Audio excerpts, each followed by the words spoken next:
Trailblazers. Welcome back to Newcastle Crew 2.0, Southgate Media Group podcast dedicated to all things John Constantine related. I am Lilith, and with me is Phil. For discussion today is issue 47 of Swamp Thing, the Parliament of the Trees. So this is an interesting tale that I like. I like this issue a lot, actually. It is pure Swamp Thing and John Constantine, so obviously I'm gonna like it. Mm-hmm. So Swamp Thing follows John Constantine to South America, of all places, to see the Parliament of the Trees. That is where this issue gets its name. Yes, sir. Learning that he is not a unique being after all. Swamp Thing attempts to make sense of their wisdom, while a sleazy photographer hopes to make a fast buck with some sleazy pictures of Abigail with Swamp Thing. Ooh, what's he gonna do? Sell it to the Japanese anime companies? Oh. That subplot was weird. It was just like, what? Yeah. Okay. I don't know. I think, well, because I was not. Oh, wait, hold on. That's the cover date. I still wasn't born yet, so I don't know. Maybe that was a thing in the mid 80s, Phil. Yeah, paparazzi were out of control back then or something. Probably. Yeah. So yeah, okay, maybe that's why. But no, this was actually pretty fast paced, and I really enjoyed it. I like the cover because it's just like, is this like the green orgy room or? Like, what is even going on right now? So yeah, the villain was Howard Fleck and then a dude named Marty, but of course the Brujeria are kind of pulling the strings behind the scenes. I really like how they're kind of like subtly building them and how they're going to carry over to the Constantine book. I'm really fascinated with the things that they set up in Swamp Thing to carry over to the actual book. So yeah.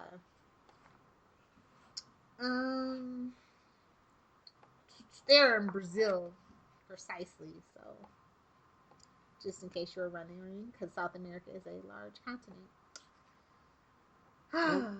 So, we kind of start with that sleazy guy, Howard Fleck, right? Where he's trying to pitch the story. Because he had took those pictures when they were in Louisiana. When they were out there in the waterfall. Yeah. I told you it wasn't a good idea.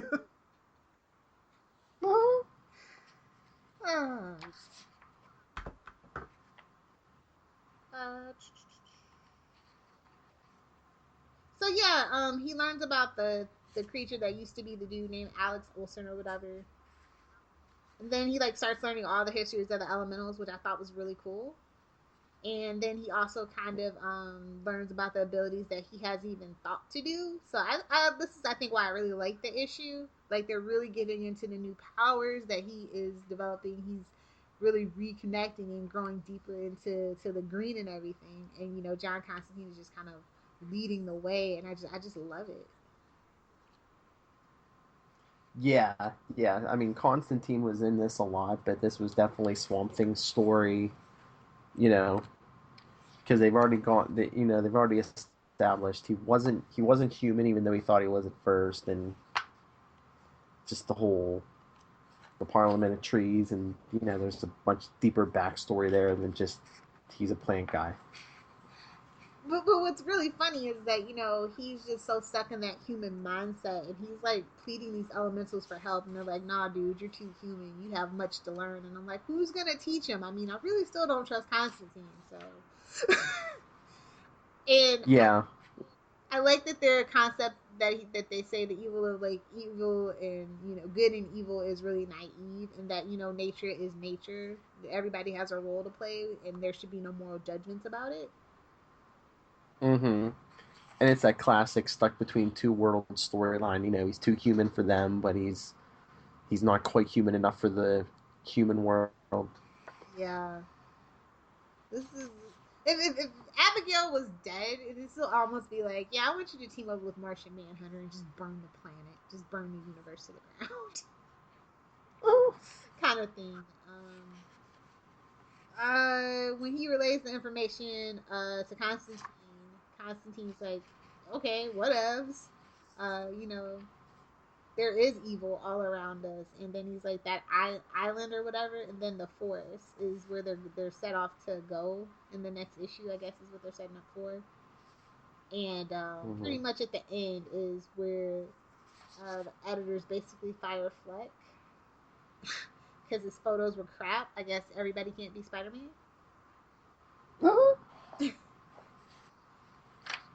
So yeah, it's like some. It ends up being like a teacher though, right? And they're like into like the rubber kink, and then like I guess that teacher gets fired, and then they do publish the photos or something, and I'm just like, what? Why was that even in here? Were you? Why? Can you tell me why they put that in there? For the life of me, I can't figure it out. What about what the pictures? Yeah, it was weird. It was like some weird Archie Well, backup story. uh, well, I mean, the pictures figure into a later storyline. You know, the Batman storyline we're going to get to in a little bit, where they finally they gives them an excuse to arrest Abby, and then they take her to Gotham, and then Swamp Thing's basically release her. Or I'm taking the city down. Oh, maybe that's why I'm not computing because I'm like, woman as a plot device in an Alan Moore story. I don't know. Yeah, no, that gets us to the Batman story later on, and Okay, that Swamp Thing it versus just Batman. wasn't computing with me. I was just like, I don't remember why we had to do this because Abby is annoying for like another 20 issues. So I kind of just tune her stuff out. Anyway, I do. I don't know if you noticed, but there is a cameo appearance of the Marvel character Man Thing. Did you know that? Uh, hmm. I don't know if I did know that, but There's also what at did the they show him in the background or? when he enters the consciousness of the Parliament of the Trees. Yeah. It was like the whole Okay. Parliament of the Trees was like allusions to other characters from other places. There's also the Heath, which is from Airboy Comics, and then um, there was like an allusion to some pornography publisher. Um, John Joseph Stockdale, who attempted to extort money from various public figures in exchange for removing their names from upcoming publications. Um, yeah. And Duke of Wellington famously replied to the blackmail, publish and be damned. So that's where that kind of Mm. comes from. Nice little British history lesson. So yeah, that's the trivia I have for this issue. So yeah, let's go ahead and grade it. Um. Hmm. Uh.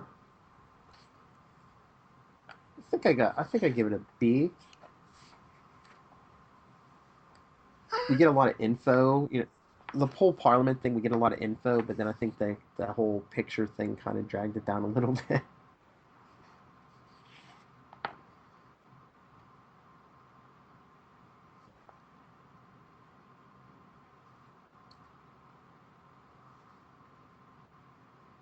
Hello.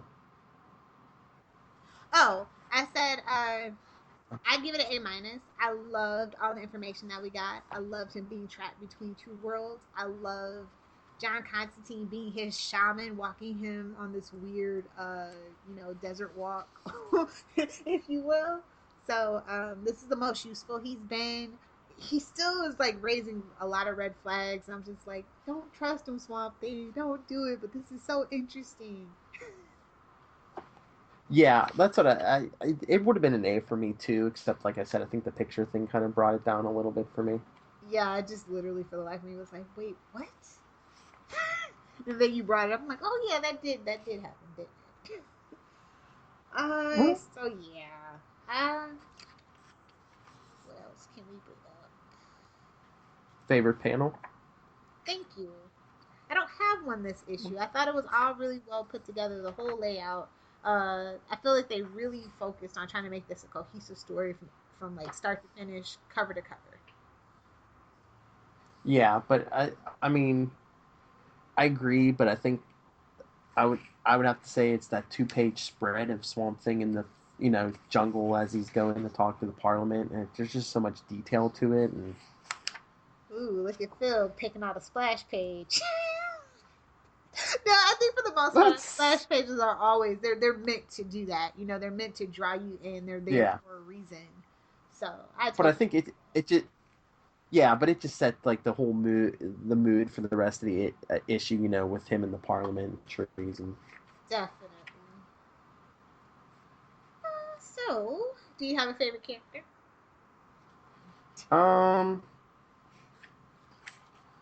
Probably had to be Swamp Thing this time, just because it was so you know, the whole story was Swamp Thing Yes, with the Parliament. I agree. I love this concept of the Parliament of the Trees. It was very what are those aliens' names on Stargate? It feels like I'm not that big of a nerd, Lilith. Don't drag me into your stuff. It was very much like the good gray aliens on a Stargate, where they're just like all this knowledge, all this wisdom, but they have a stick so far up their butt that they just can't see literally the forest for the trees. But hashtag blame Kelly. Anyway, I want to hear your guys' thoughts. So you can send us email at Newcastle Crew. You can send your thoughts to newcastlecrew@gmail.com. We really, really would love some listener feedback if you are taking this journey with us or if you've taken this journey before. So, yeah, feel free to do that. Philip, it is time for shameless plugs and self promotion. Would you like to start? Yes, of course. Well, you can hear me talking all about various DC properties on Before the Bat, Flash Arrow Power Hour. Me and Lilith review DC Comics every week on World's Finest, and you'll also hear me as one of the newest correspondents on Channel 52.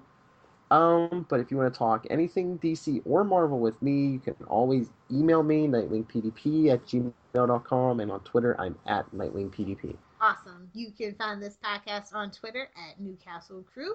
Our hashtag is Constant1, capital C, capital O.